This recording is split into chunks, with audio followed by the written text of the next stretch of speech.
Order! Order! You are an incorrigible delinquent at times. Behave yourself, man! Theresa May says the UK won't get a better deal from the EU if MPs reject the agreement she has struck. Talking on a BBC radio phone-in to sell her plan to the nation, she says if Parliament votes against it, there will only be more division and uncertainty. Her proposal is made up of the draft withdrawal agreement on how we leave the EU and the political declaration forming a basis for the future relationship. That declaration, which is not legally binding, says Brexit will end the free movement of EU citizens who want to come and live in the UK, but that also applies to British citizens wanting to move to the EU. On the issue of the Irish border, which is proving deeply contentious, the declaration adds only that new technology can be explored to try to ensure there's no need to use the backstop, which would keep Northern Ireland closer to EU rules. It says the UK will be allowed to pursue an independent trade policy with other countries. But the European Court of Justice will still play a role in UK affairs, something which has angered many Brexit supporters. Well, Theresa May will travel to Brussels tomorrow for more talks before the EU summit on Sunday, where the agreement is expected to be signed by the other EU member states. Here's our Deputy Political Editor, John Pienaar. Her rebellious MPs won't listen to her message on Brexit. Time to talk to the country. A 5 Live News special with Emma Barnett and Theresa May. I think for most people out there, actually, they just want us to get on with it. Mrs May's talking now over the heads of political opponents and Tory mutineers, trying to tune into public impatience with the point scoring, with a political game she may well lose. I'm going to be explaining the deal to people up and down the country because I think this is important. It's not just about the MPs in Westminster looking at the deal. It's about people across the country understanding what the deal is about. So that's my focus. So no plans to resign? My focus is on getting this deal through. Then this blunt warning to Parliament, to Brexiteer MPs and ministers. No point defeating her Brexit plan in hope of getting a better one. If we were to go back to the European Union and say, well, people didn't like that deal, can we have another one? We won't get, I don't think they're going to come to us and say, we'll give you a better deal. For the former Remainer, Michael had a tough question. Without any political waffle or convoluted answer, just between the two of us, what, in your honest opinion, is better for the UK? Your deal or the deal we had if we'd stayed in the EU?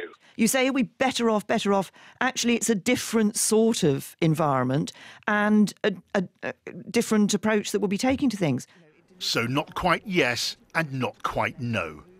Brexiteers know what they don't like. On Air 2 today, the former Brexit secretary who quit negotiations and the cabinet, convinced nothing's worse than Mrs May's deal. Well, I'm not going to advocate staying in the EU, but if you just presented me terms, this deal or EU membership, because we'd effectively be bound by the same rules but without the control or voice over them, yes, I think this would be even worse than that. I declare this Brexit mini-mart open.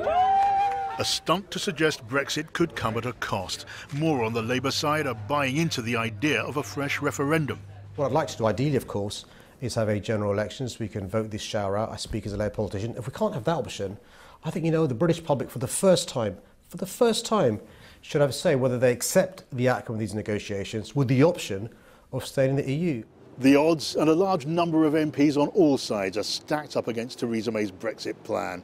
Today she's insisting if her plan is defeated in the Commons, there's no chance of getting a better one. But Tory Brexiteers, including some in Cabinet, disagree. They may not want a leader who's convinced they have no chance of success. As it is, we're all watching and waiting to find out.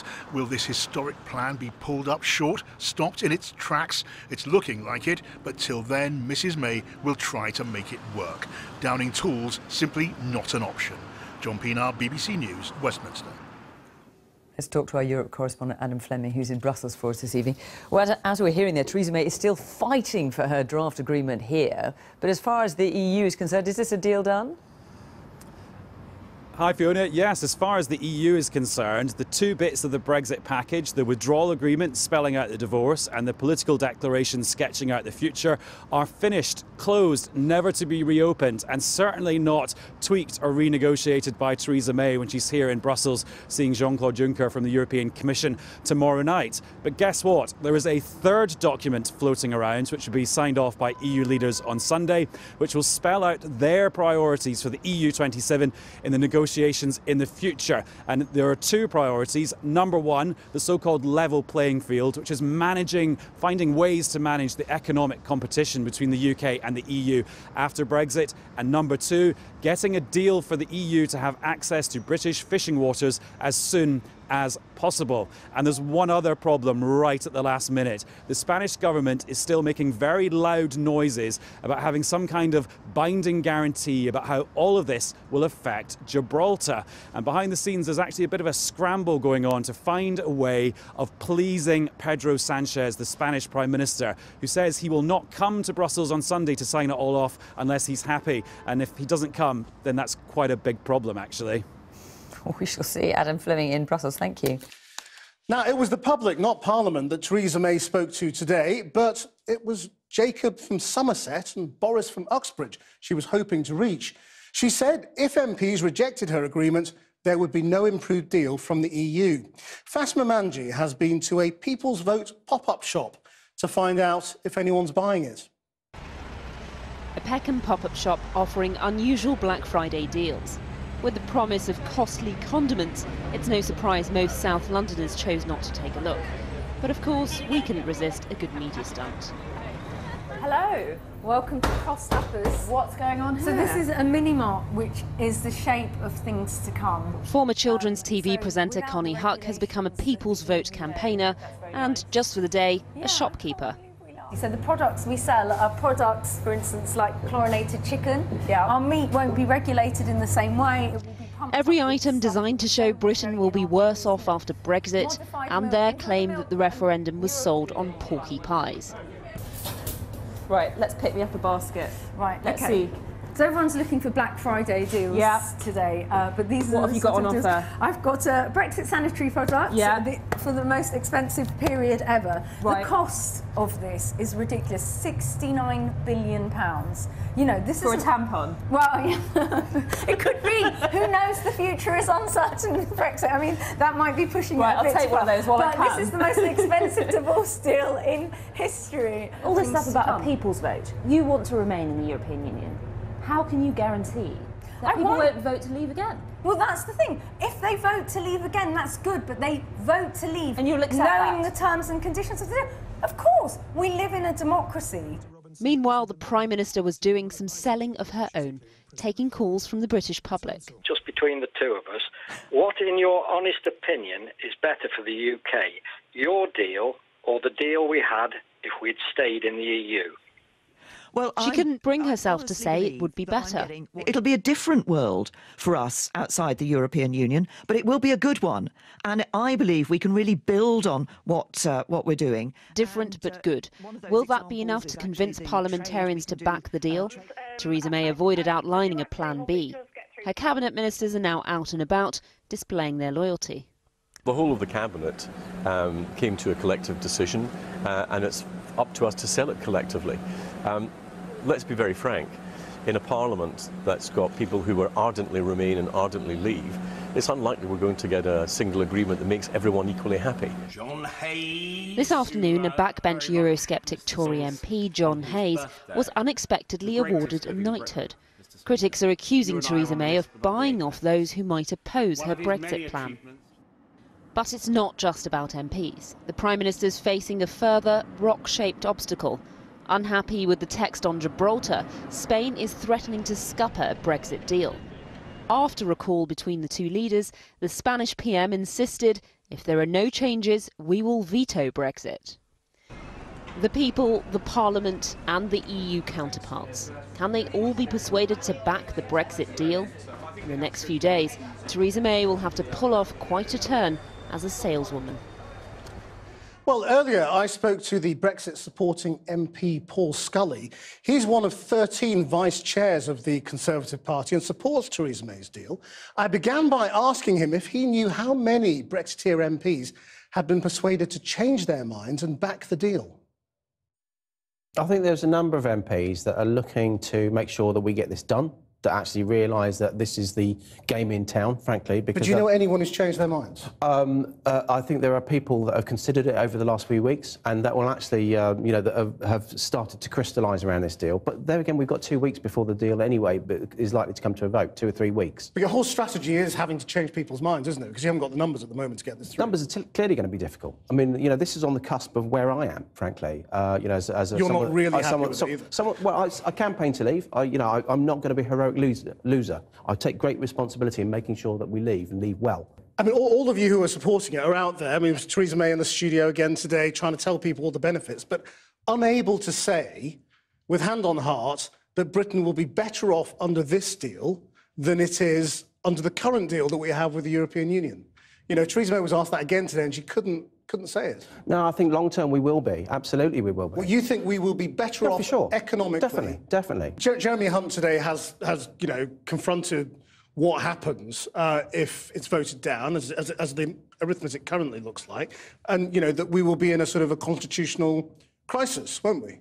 Well, it's going to be difficult. But look, if it doesn't go through, what you've got people that are digging trenches, effectively, working in silos. So the people that just want to, frankly, happy to leave with no deal, of which I'm comfortable as long as we're prepared for it. But those sort of people risk having no Brexit at all. From the people that are looking, but because you know, extending Article 50 and these kind of things. If you look at the parliamentary why would it lead to no Brexit? It could do. How? It could do. It's a possibility. Just explain how you think it would. Let me just finish off the sentence and I'll come back to that. Because the other thing is the people that actually don't want to leave and want to have a Bobby Ewing moment that they can just wake up and pretend it never happened. They risk leaving with no deal. So actually, each side risks ending up with the exact opposite of what they want. Well, that's always the case in politics. Well, yeah, but this is. I mean, just explain how you think we could end up remaining in the European Union.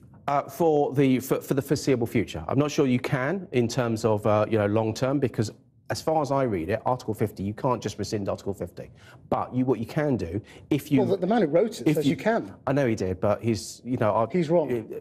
Basically, yeah. I mean, if you actually look, it's quite... Are you sure? Well, it's quite a simple paragraph, frankly. It's not the... you know, you don't need to be a solicitor. Just read it from start to finish, a couple of sentences, and it's quite clear that there is nothing in it specifically that says you can rescind it.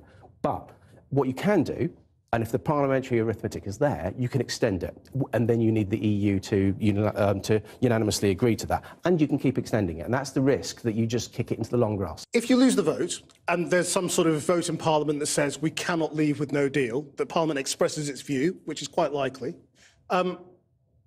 you have a choice between a referendum and a general election. Which one's better? Neither of those are desirable at all. Because but there's no other option, is there? Well, it is, because actually... What's the other option? Because the problem is, if you sit there and you say, right, you're not going to leave with no deal, there's not really any scope within Article 50 not to leave without a deal. So I'm not entirely sure that you need a vote that can keep you in or keep you out. But if Parliament has said we mustn't leave without a deal... This is sort of like... Are you saying the government could just ignore that? Well, Chris, I'm not sure it's the government, actually. It's like if you go and sit there and you've been renting a house for, you know, X amount of time, and you say, all right, I'm getting to the landlord, I'm going to give my keys back, and then you sit there and say, well, actually, you know, I've changed my mind, then the landlord might say, you know what, no, I want my keys, I've got a new tenant. So this isn't just for us. I'm not sure that's a very good analogy, well, it's to be honest. For us, unilaterally. We can't just sit there and say, fine, OK, no, we're not going to leave without a deal. We've put Article 50 in. If Parliament has a vote which says the majority of Parliament doesn't want to leave without a deal, can the government really just go ahead and leave? I think it needs to go back to Brussels to talk about it. But this is hypothetical. But do you think it could go ahead and leave without, you know, despite Parliament? Well, I'm not sure there's any alternative, because we put the notice in effectively, and we get to March the 29th, and that's it. I mean, you would need you need all the other EU member states to actually to come up with some other plan. That's an extraordinary suggestion, that, you know, that Theresa May could just ignore the will of Parliament. I'm not saying that Theresa May. I'm not saying that's Theresa May that's ignoring the will of Parliament. What I'm saying is that Theresa May pressed the Article 50 button 2 years ago, and it's quite clear in Article 50 that you have 2 years to negotiate a deal. Otherwise, you leave with no deal. What's been announced today is that a Brexiteer like you, who is supporting the government, like you, has been given a knighthood. John Hayes. I'm more interested in what the deal says when it comes to us in its final form, when we come to vote on it early to mid-December. That's going to be the key point. I'm not worried about horse trading, I'm not worried about speculation, not worried about gossip. This is real information and news for people who are worried about their jobs, their prospects, their future relationship, the future economic growth that we can get outside the EU as well as within the EU, and that relationship. That's what's key. Thank you very much. Paul Scully, Vice Chair of the Conservative Party. Well, DUP MPs, who Mrs May relies on for her parliamentary majority, could help sink the Brexit deal. Her Chancellor, Philip Hammond, is in Northern Ireland tonight trying to sell the agreement to the DUP at a dinner ahead of their party conference this weekend. Jane Dodge is there. Jane. Well, Philip Hammond has spent the day in Northern Ireland trying reportedly to calm things down. He's been visiting 2 schools, talking to children and teachers, and also meeting business people. Why he's here really is to try to reassure the DUP. The DUP set the cat amongst the pigeons earlier this week by not voting with the government on the finance bill. They are meant to be supporting the government as part of something called the Confidence and Supply Agreement. But they're angry at this EU withdrawal agreement, and in particular the backstop, which they believe really threatens the union between Northern Ireland and the UK. Now, Mr Hammond has now arrived for a dinner, as you say, behind me with the DUP. On his arrival, he was met by Arlene Foster, the DUP's party leader. And I have to say, it was a little bit awkward when I asked them how relations now were between the 2 of them. Okay. Always delighted to be in Fermanagh. I'm going from Northern Ireland. Yeah, where I say always Fermanagh. Can I ask everybody just That's the default position. How are relations between you 2 at the moment? Well, they look pretty good to me. Well, Mr Hammond is expected to offer reassurances to the DUP over dinner, but they insist that the current withdrawal agreement is still not acceptable to them. Here's Nigel Dodds. I think you'll hear a very clear message that the withdrawal agreement, the legally binding part of the arrangements put forward by the Prime Minister, are not acceptable in the present form, and they need to be changed. The backstop in particular, given the way it would lock the United Kingdom into customs union arrangements and create a border down the Irish Sea for trade. Tomorrow, Boris Johnson will be here as guest of honour for the DUP's annual conference. One unionist commentator said to me, in contrast to the visit today by Mr Hammond, Mr Johnson is expected to raise the rafters. Jane Dodge. After hellish cabinet meetings and marathon sessions in the Commons, you can see why the Prime Minister might be keen to talk directly to the public about the Brexit deal she's hoping to sign on Sunday. She did a radio phone-in today to do just that. But the talking was just as tough and the questions as testing as any she's faced. She argued her deal is the only one in town, but couldn't guarantee it would be better than staying in the EU. And she was pretty tight-lipped when pressed on her own political future too. It was just one part of a concerted charm offensive around the country. Hello. Brexit may be complicated, but it's now all about the numbers. In the equation today, more money for Northern Ireland schools, a boost the Chancellor must hope will shore up support for Mrs May's deal. Also in the province, one of the champions of the Leave campaign, Liam Fox, saying key concessions had been won. Ending free movement once and for all, with a new skills-based immigration system. On the internet too, a new government video tonight on the merits of the deal. But spearheading the drive for hearts and minds, the Prime Minister, taking part in a radio phone-in. Would the EU renegotiate, she was asked. I believe that if we were to go back to the European Union and say, well, people didn't like that deal, can we have another one? We won't get, I don't think they're going to come to us and say, we'll give you a better deal. On what she might do if she lost the vote in Parliament, she was less forthcoming. Will you resign if the deal doesn't get through? As I'm sitting here, I'm not thinking about me. I'm thinking about getting a deal through that delivers for the people of this country. That's what drives me, and that's what is at the forefront of my mind. She also failed to say whether we'd be better off staying in the EU after all, when questioned by Michael from Staffordshire. Without any political waffle or convoluted answer, just between the two of us, what, in your honest opinion, is better for the UK? Your deal or the deal we had if we'd stayed in the EU? Look, I think, but it's different. You say, are we better off, better off? Actually, it's a different sort of environment. Then a rather personal question from Sarah. Do you go to sleep dreaming of Brexit? Well, I certainly don't go to sleep dreaming of Brexit, I can tell you that. It would hardly be surprising if the Prime Minister was having sleepless nights right now, given how many in her party have threatened to vote down her deal.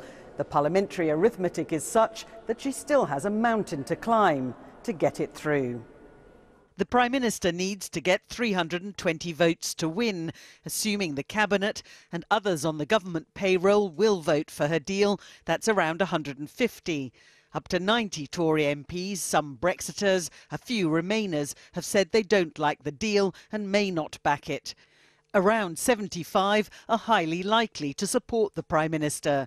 The DUP has yet to be convinced. The SNP, the Lib Dems and other parties will vote against. Jeremy Corbyn has said Labour, which has 257 MPs, will reject the deal. But the Prime Minister hopes some will defy their leader. She needs around 90 to do so to win. Some from her own side remain openly defiant. The Prime Minister has negotiated a bad deal for Britain, and therefore I think she should resign, and somebody who can negotiate with the EU partners and the EU Commission in a way which lets them know we mean business. Also out campaigning today, some who want a second referendum and no Brexit, another force to be reckoned with in the battle to get Mrs May's deal over the line. Libby Wiener, News at 10, Westminster. Meanwhile, in Brussels, they're preparing for Theresa May's arrival for the summit of EU leaders, called to approve the agreed deal this weekend. But with just hours to go, that approval is still not guaranteed, with Spain doubling down on its threat to derail the process unless its demands on Gibraltar are met. Getting a Brexit deal has proved to be an uphill struggle, and Gibraltar has become a major obstacle just as the final steps are being taken. The Spanish Prime Minister is threatening to block Brexit, accusing Britain of negotiating a withdrawal agreement which excludes Spain from being consulted on any future trade deal involving Gibraltar. Speaking during a visit to Cuba this evening, he said assurances from Britain were not enough and he had the right to veto the deal. España mantiene el veto. In Brussels, the Spanish EU minister was issuing an ultimatum. If the UK doesn't provide a public declaration which meets their concerns, then the Spanish Prime Minister won't even turn up for the summit. The Spanish Prime Minister can't actually veto Brexit. There isn't due to be a formal vote when EU leaders gather in this room on Sunday. But it would be a very public display of disunity if there wasn't unanimous approval for the deal around this table. Downing Street insists there's regular dialogue with Spain over Gibraltar, and behind the scenes a compromise is being worked on to avoid this seat being empty on Sunday. In Gibraltar itself, the Spanish Prime Minister is being accused of playing to a domestic audience ahead of regional elections in neighbouring Andalusia. I don't have any sympathy with the Spanish government when they come up with statements like this. If they wish to participate on the ground with our government, and if they wish to participate for the good of the people that work across our frontier and the families that travel across that frontier each day, then we would welcome that kind of cooperation with the Spanish government. As the stage is being set for Sunday's summit, some EU diplomats have privately accused Spain of grandstanding. If so, the Spanish Prime Minister is ensuring he has a starring role in the final act of this long-running Brexit saga. Angus Walker, News at 10, Brussels. Well, this weekend isn't all about Brussels. In Belfast, there's another pretty big meeting going on, the DUP's annual conference, and you'd be right in thinking that the party's stance on Brexit and indeed, of course, its support for the government is pretty high up on the agenda. And Juliet Bremner is there for us tonight. Not much chance of a change in their opposition to the PM's deal, Juliet. I'd go further than that, Julie. I'd say there's absolutely no chance. I think some of the delegates here at the DUP conference, which is holding its annual pre-dinner tonight, must be quietly relishing this pivotal, unusually powerful position they find themselves in. This would normally be quite a low-key regional party conference. Instead, today, they had the Chancellor of the Exchequer, Philip Hammond, flying in, effectively with the job of wooing them, trying to persuade them that they could back this withdrawal agreement, that it would be in the greater interest of the whole of the United Kingdom to do so. But they aren't going to do that. And their leader, Arlene Foster, despite the smiles and the handshakes, made it clear today that if it was to get through Parliament, as unlikely as that seems at the moment, they would have to reconsider this whole partnership they have with the Conservatives, the so-called cooperation deal that they have with them. And Nigel Dodds, her deputy, said to me they don't want to wreck that confidence and support deal, but they may have no choice, and this was the threat that he made. We are not going to break the confidence supply arrangements. It's a matter but you for the are breaking it by Conservative. voting against the Conservative government, aren't you? No. What we have done is send a warning to the government that if they breach the confidence in supply by putting forward proposals that don't make their commitments on Brexit, they said that we would leave as one United Kingdom. And if we don't leave as one United Kingdom, clearly there are consequences for that. Now, Boris Johnson will be coming here tomorrow. Now, I think he's going to find a much warmer embrace because he says the same thing as the DUP are saying. He wants to see all mention of a backstop completely taken out of this agreement. He says that otherwise it will be unfair because Northern Ireland will be expected to sign up to some kind of EU rules and regulations that don't apply to the whole of the UK. And I think a lot of people here would like to think that he or someone of a very similar mindset might soon be replacing Mrs May as leader. Juliet, thank you very much indeed for that. In the last few minutes, Theresa May has arrived in Brussels ahead of tomorrow's historic summit on Brexit. She and the other 27 EU leaders are due to approve the draft agreement for Britain's departure from the European Union. Well, it follows Spain's decision today not to boycott the summit after getting reassurances over the issue of Gibraltar. Mrs May has described the draft deal as the right one for Britain. But Arlene Foster, leader of the Democratic Unionist Party, has told its annual conference in Belfast that the Prime Minister should try to get a deal that's better for Northern Ireland. Well, in a moment, the latest from Brussels, but first from Belfast, our Ireland correspondent Emma Vardy. It's the most closely watched conference in the party's history. Northern Ireland's DUP, whose support the government depends on, are poised to vote down Theresa May's draft Brexit deal. For this draft agreement fails her own key commitments. The Prime Minister has not been able to guarantee an outcome that eliminates the risk of the introduction of the so-called backstop arrangements. Now, on the one hand, we're told that the backstop would be the best of both worlds. And on the other hand, we're told we're not going to need the backstop. And on this plan to avoid a hard Irish border, they're not backing down. Bin the backstop. And look who's become an ally. Boris Johnson in Belfast to lend his support. It's the DUP's confidence and supply agreement, he said, keeping Jeremy Corbyn out of Downing Street. It is absolutely vital that we keep this partnership going and we keep this confidence and supply arrangement going, and that we are not so complacent as to abandon the government of this country to a man whose avowed policy is to break up this country. If the backstop is used, Northern Ireland would remain fixed to EU rules, even after the rest of the UK goes its own way. Many Northern Ireland businesses are supporting the deal, putting them at odds with the DUP, who insist it undermines the integrity of the UK. Well, I think that's an argument that no one in the business community in Northern Ireland accepts. It's very seldom in Northern Ireland you see unanimity about anything, but when you find that every single business organisation is telling you something different, then I think the DUP should take cognizance of that. Well, never before has this party been so centre stage. They've been fired up by Boris and know they have the backing of the Brexiteers in Westminster. Emma Vardy, BBC News, Belfast. So this was the moment a short time ago when Theresa May met the European Commission President, Jean-Claude Juncker, for talks ahead of tomorrow's summit. Well, let's join our Europe correspondent now, Adam Fleming, in Brussels. And Adam, a really important day tomorrow, and the Spanish lifting their threat to derail the whole summit over the issue of Gibraltar.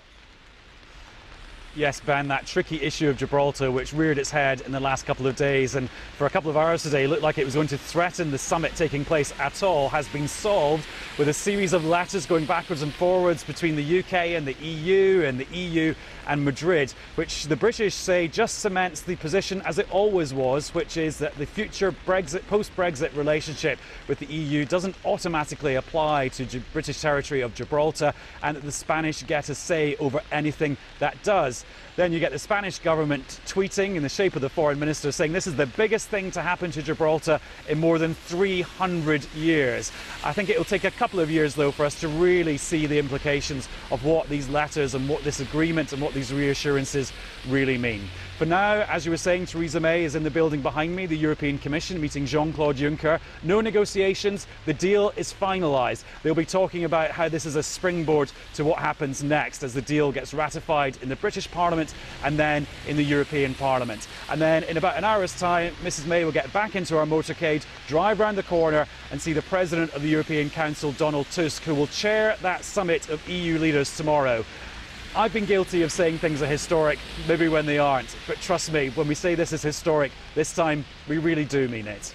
All right, Adam, thank you very much indeed. Adam Fleming there for us in Brussels. Within the last hour, Prime Minister Theresa May has arrived in Brussels ahead of tomorrow's Brexit summit, where she's hoping her withdrawal agreement will be endorsed by EU leaders. She's meeting the President of the EU Commission, Jean-Claude Juncker, now, and the EU Council Chief and Summit Chair, Donald Tusk, shortly after. Mr Tusk has reportedly prevented a last-minute hitch after reassuring the Spanish Prime Minister, Pedro Sanchez, who had threatened to try to boycott the summit over the treatment of Gibraltar. In Northern Ireland, the former Foreign Secretary Boris Johnson has been warmly welcomed at the Democratic Unionist Party conference, where he strongly condemned Mrs May's deal. Jane Dodge is in Belfast tonight. Jane.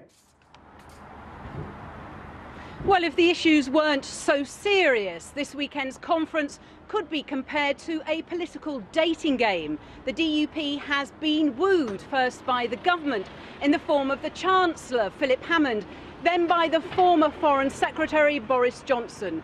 The party finds itself in the most powerful position of its lifetime, centre stage in the political drama of the day. Boris Johnson MP. They stood and cheered. Hard to imagine Boris Johnson getting this type of welcome anywhere else right now. Philip Hammond certainly didn't get it when he came yesterday. Boris Johnson is a big box office draw for the DUP, but is also speaking their language for now. We're on the verge of making a historic mistake. And I just say this, unless we change course, we are going to stay in the customs union, we're going to stay in the single market, and we're going to be rules takers. And unless we junk this backstop, we are going to find that Brussels has got us exactly where they want us. He had them laughing in the aisles, but at the core of his speech, a radical departure from the government's position. No Northern Ireland backstop and no EU payout until we've got a better deal. United Kingdom. It's just the sort of treat the party faithful wanted to hear. I just like his characteristics. I like his humour, and Enjoy seeing him. Do you think he could be the next Prime Minister? I don't know. That's all in the good hands of the Almighty. Well, it would be very exciting, wouldn't it?